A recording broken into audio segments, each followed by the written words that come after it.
On rappelle que le chancelier allemand effectue là sa toute première visite sur le continent africain depuis son élection en décembre. Nous en parlons avec Bakary Samb, directeur régional du Timbuktu Institute de Dakar.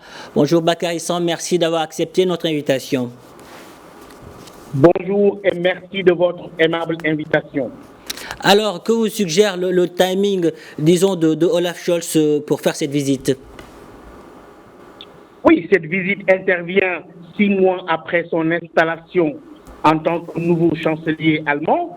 Et il faut rappeler que déjà, il y a quelques mois, en avril, qu'il y a eu la visite au Niger de Mme Annalena Baerbock, qui était passée dans une visite au Niger en tant que ministre des Affaires étrangères pour aborder justement la question de la menace que la guerre en Ukraine et le changement climatique pourrait avoir sur le continent africain.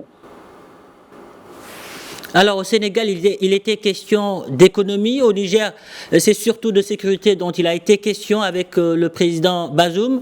L'Allemagne a annoncé la prolongation de sa mission militaire au Niger juste après avoir officialisé son retrait du Mali. Que vous évoque cela?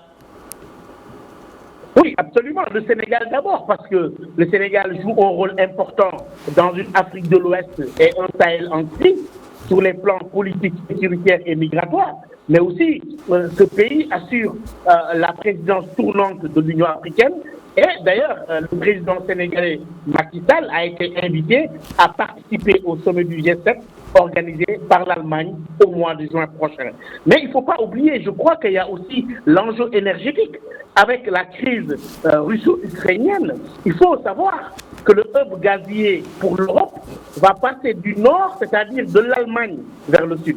Et l'Allemagne veut se préparer à ce nouveau shift des routes du gaz européen du nord vers le sud, c'est-à-dire que l'Afrique, dans le contexte actuel de ce conflit en Ukraine, revient de plein et devient un pays dans le jeu international de la diplomatie de l'énergie. Et donc, pour le Sénégal, c'était cela.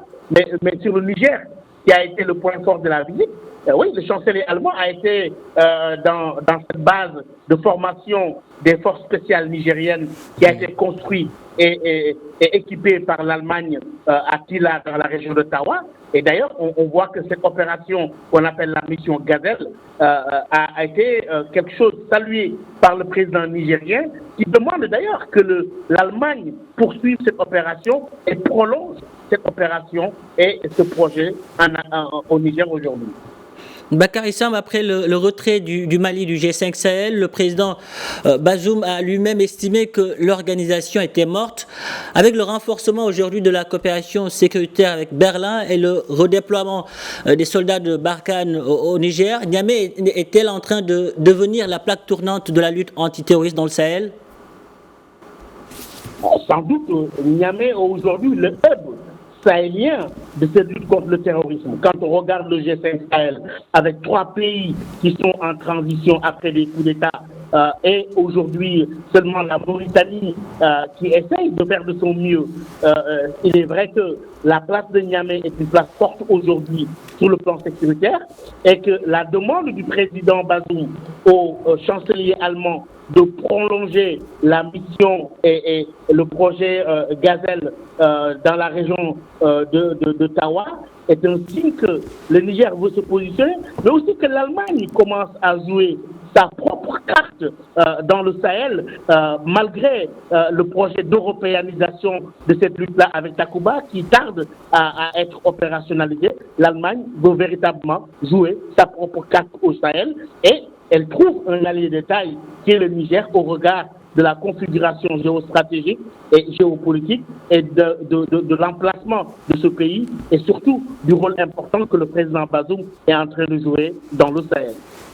Bakary Samb, il sera sans doute encore question, disons, d'économie lors de la dernière étape de la tournée africaine de Olaf Scholz, qui est en Afrique du Sud aujourd'hui. Comment le contexte actuel va-t-il, disons, replacer l'Afrique dans la politique extérieure allemande? Absolument. Cette visite d'État de Scholz intervient également à un moment où l'Afrique du Sud cherche à continuer de renforcer ses relations diplomatiques avec ce pays très important de l'Union européenne après la crise de la Covid, qui a paralysé les économies et imposé un lourd fardeau au système de santé de nombreux pays du monde. Mais cela a été évident aussi, cette visite. On l'a vu qu'il y a eu une baisse de 8% en juillet des échanges entre l'Allemagne et l'Afrique du Sud, mais l'Allemagne reste l'un des principaux partenaires stratégiques de l'Afrique du Sud, non seulement sur le plan économique et des investissements, mais aussi en matière de tourisme. Et aujourd'hui, beaucoup disent qu'il faut espérer que cette visite va renforcer les relations entre l'Afrique du Sud et l'Allemagne, qui est en train de jouer sa propre carte aujourd'hui en Afrique, en plus de la coopération multilatérale dans le cadre de l'Union européenne. Bakary Samb, merci pour toutes ces précisions. Merci d'avoir répondu à nos questions.